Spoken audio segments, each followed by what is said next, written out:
So a metro train rammed into the wall at Kalindi Kunj Depot in South Delhi during a trial run. This is the new Magenta Line. Take a look at these images. This was a driverless train. No injuries have been reported either inside this metro train or at the station. This accident took place around 3 this afternoon. This was a driverless train and it suddenly went in reverse mode, hit the wall inside the depot. Sources have now told India Today that this accident took place apparently due to a human error. The DMRC, which is the Delhi Metro Rail Corporation, it's ordered a high-level inquiry by a panel comprising top officials. Prima facie, they say this appears to be a case of driver error and appropriate action will be taken after the inquiry is complete. Prime Minister Narendra Modi is to inaugurate the Delhi Metro's Magenta Line between Kalkaji in South Delhi and Botanical Garden in Noida on the 25th of December. Delhi Transport Minister Kailash Gehlot has sought a detailed report from the DMRC.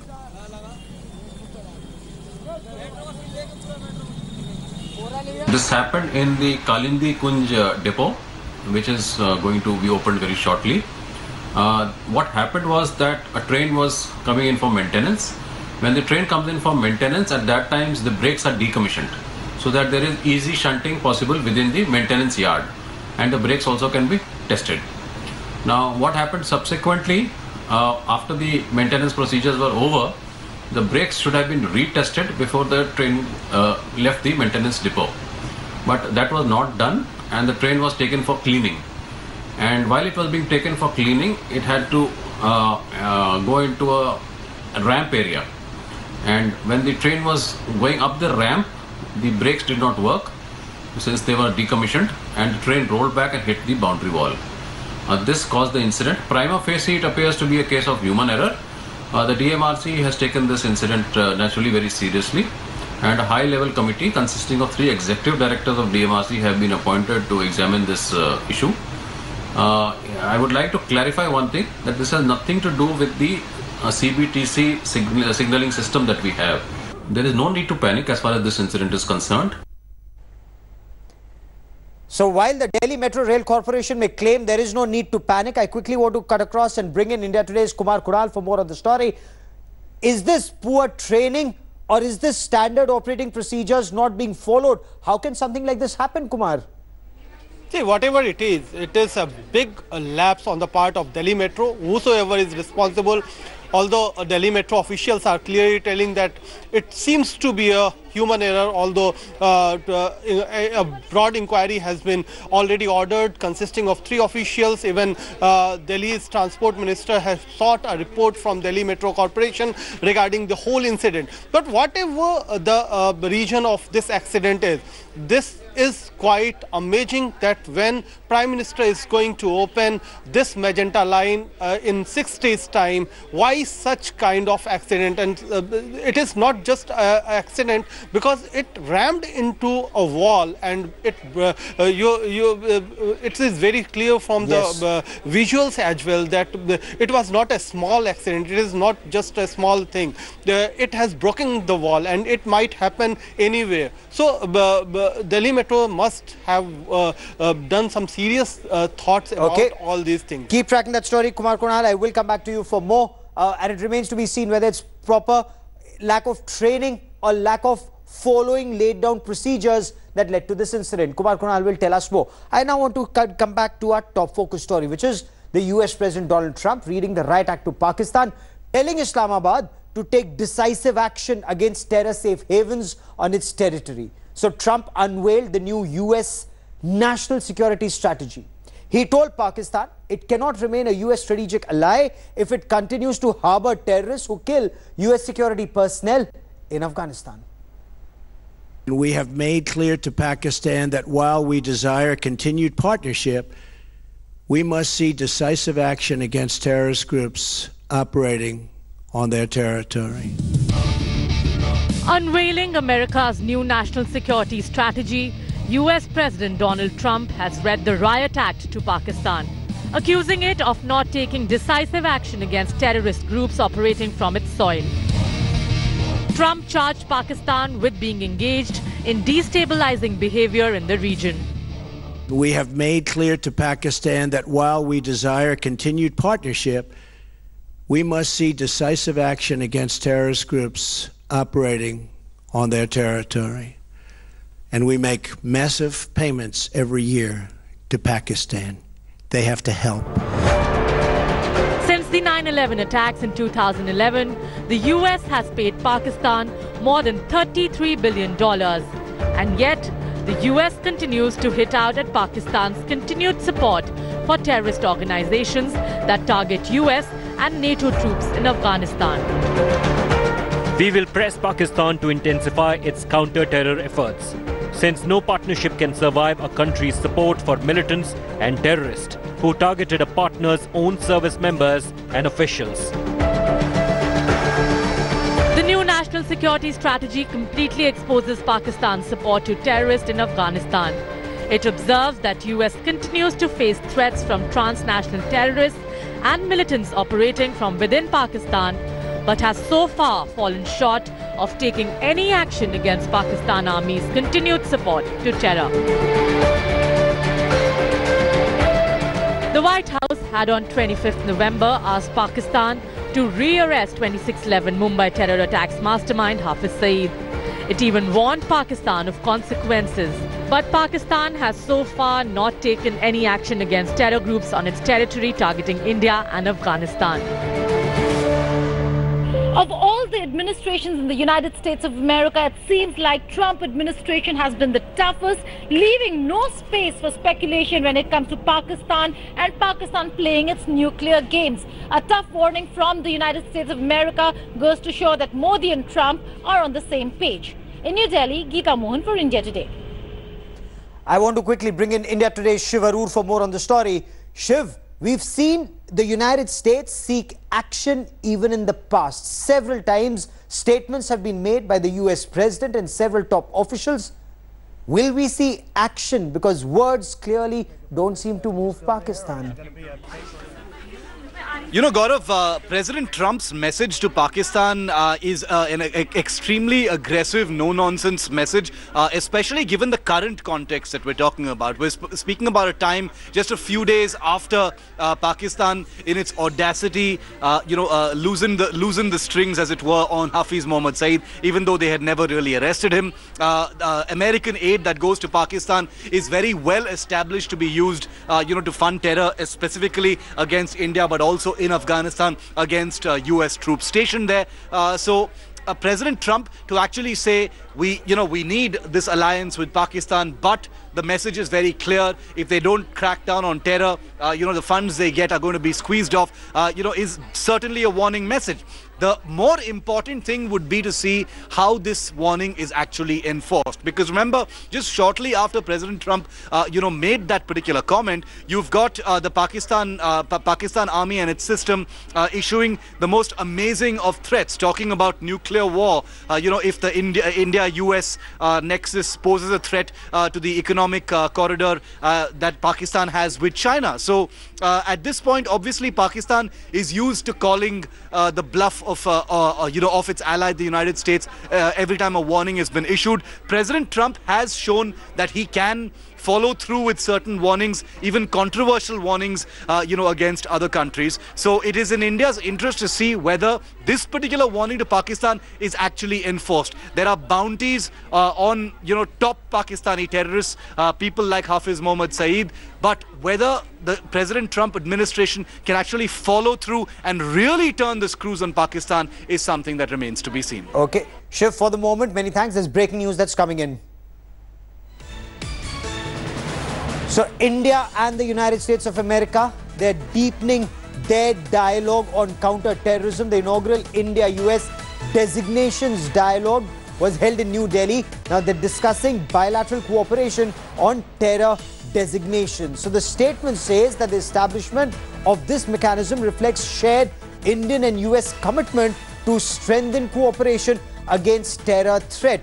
The Indian and US delegations exchanged information on procedure for pursuing designation against terrorist groups and individuals through domestic and international mechanisms. The United States will hold the next round, the second India-US designation dialogue in 2018. I quickly want to bring in India Today's Foreign Affairs editor, Geeta Mohan, for more on the story. So, Geeta, while India and the United States may have succeeded in designating a Hafiz Mohammad Saeed a global terrorist, while India is seeking to have Maulana Masood Azhar designated a UN global, sanctioned terrorist, where is this mechanism going from here, especially when a country like China can veto such a designation at the UN? Well, it's a much needed platform for India and the United States of America, Gaurav, because despite the fact that there have been designations that have happened in the recent document on all the designated terrorists and terror networks of United States of America, Lashkar-e-Taiba was left out of that Haqqani list. And that really goes to show that this is the need of the hour when it comes to cooperation between India and the United States of America on designation of terrorists, and seeing to it that those countries that harbor such terrorists are really taken to task. And like we've been reporting, Gaurav, we've not seen an administration in the United States of America that has been as tough on Pakistan as the Trump administration has been. So it is some sort of a good news for India when it comes to how Trump is handling security issues in the region. And it comes at the backdrop of the NSS as also the national security policy of Pakistan. So good news for India, but will the United States of America in this entire dialogue and document walk the talk on taking the countries to task is something that we'll have to wait and see. Absolutely. You've hit the nail on its head, because let's now talk about Pakistan's 5 deadly sins. What is Pakistan up to? While we want to designate entities in Pakistan, does Pakistan take action against them? Take a look at this man. He is a UN and US designated global terrorist. He's been released. He's the 2611 mastermind, Hafiz Mohammad Saeed, and this is Pakistan's deadly sin. This man has been released from prison, and this man, Maulana Masood Azhar, no action has been taken against him, despite the fact that he's the mastermind of the parliament attack in 2001 and the Pathankot attack last year. Then again, terror training camps, both in Pakistan-occupied Kashmir and in mainland Pakistan, Punjab. No action being taken against them. That's the 3rd deadly sin that Pakistan stands accused of. Very, very important, the Haqqani network. And this is where US interests and Indian interests are actually converging. No action against the Haqqani network, and Haqqani network safe sanctuaries in Pakistan. And this is Pakistan-sponsored terror that's targeting US and Indian interests in Afghanistan. Also, no action against the Quetta Shura. Again, the Afghan Taliban, the terrorists who are targeting Indian, Afghan and NATO interests in Afghanistan operating out of Pakistani soil. No action being taken against them. Now, when pressure is mounted on Pakistan, what is it that Pakistan does? Pakistan's National Security Advisor has said that stability of the South Asian region hangs in a delicate balance. Why? Because there's a threat of a nuclear war that cannot be ruled out. So Pakistan raises the nuclear bogey.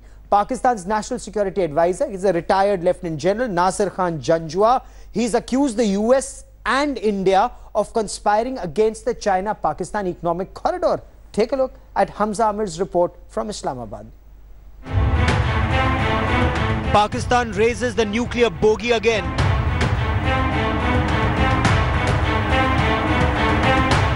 Pakistan's National Security Advisor says a nuke war can't be ruled out.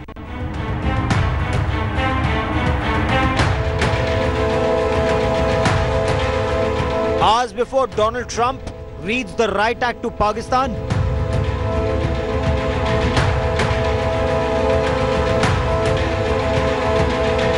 Lieutenant General Nasir Janjua, Pakistan's NSA, accuses India and the US of a conspiracy.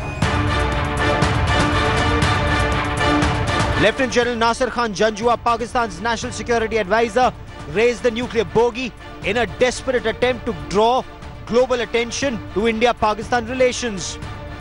Pakistan is in the US President Donald Trump's bad books for continuing to support terrorist organizations harming US interests in Afghanistan. The stability of South Asia region hangs in a delicate balance, and the possibility of a nuclear war cannot be ruled out, General Janjua said. He was speaking at a seminar organized by a former ISI chief in Pakistan. Islamabad is upset about New Delhi playing a bigger role in the reconstruction of Afghanistan and the close strategic ties between India and the US.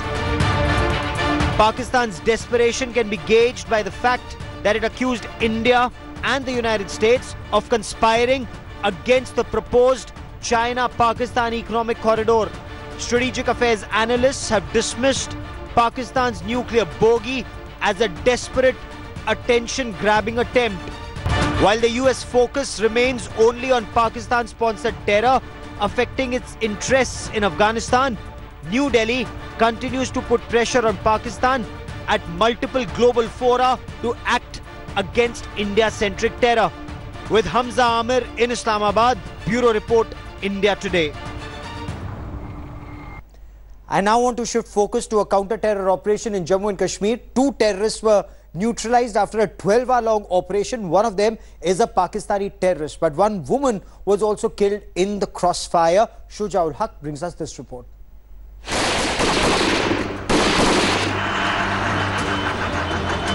terrorists gunned down in Jammu and Kashmir. The fierce encounter lasted over 12 hours. The joint operation was mounted by the 44th Battalion of the Rashtriya Rifles, Jammu and Kashmir Police Special Operations Group and the CRPF late Monday evening. The security forces surrounded a group of terrorists in Vanpura area of Shopian district, South Kashmir. In the fierce gunfight that followed, 2 terrorists were neutralized. One of them was a Pakistan-based Jaish-e-Mohammed terrorist organization. The identity of the other terrorist is yet to be ascertained. A 3rd terrorist reportedly managed to escape from the encounter site. According to police sources, he is believed to have escaped before the cordon was put in place. 1 army soldier and 1 policeman were injured in the operation.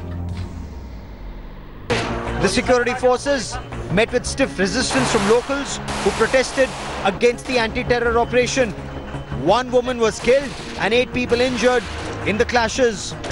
The authorities have now clamped down on internet services to stop rumour-mongering. Train services between Srinagar and Banihal have also been affected because of the clashes. Security forces have so far gunned down 111 terrorists in North Kashmir, but South Kashmir remains the hub of local terror. With Tuesday's killings, the number of terrorists neutralized in the Kashmir Valley have now gone up to 212. With the killing of 2 more Jaish militants in Shopian district of South Kashmir, the number of killed militants during the Operation All Out this year has now reached 210. But despite that, there is no let-off in the clashes and violence, particularly near encounter sites in Kashmir. Today, in the violence, 1 lady lost life, 12 youth got injured in clashes with the security forces, which is something worrying for the security agencies as well as the government. Ashrafani for India Today in Srinagar. India Today's Shujaul Haq now joins me for more on the story. So Shuja, now that the 2nd terrorist has also been identified as Tanveer Ahmed, why is it that the security forces haven't succeeded in ensuring that crowds stay away from encounter sites? Several plans were put in place. Gaurav, this has been one of the issues that has been.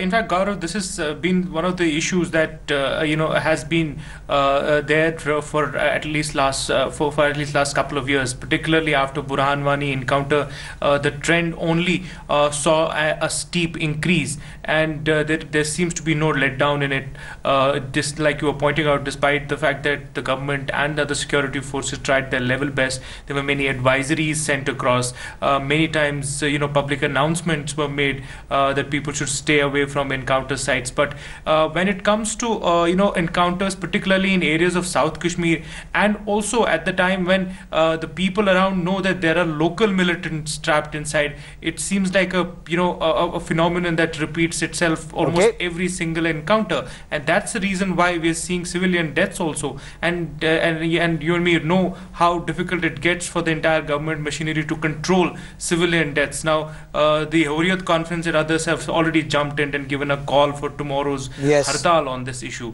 You know what that means for sensibilities, inside Kashmir Valley. Keep tracking that story, Shuja. I will come back to you for more. Security forces are very clear. Anti-terror operations will continue and locals are advised to stay away from these anti-terror operations. Otherwise, the Jammu and Kashmir Police and the CRPF will take whatever steps that are required to be taken to neutralize terror. That is all I have time for on India First this evening. Many thanks for watching. News and updates continue on India Today. Stay with us.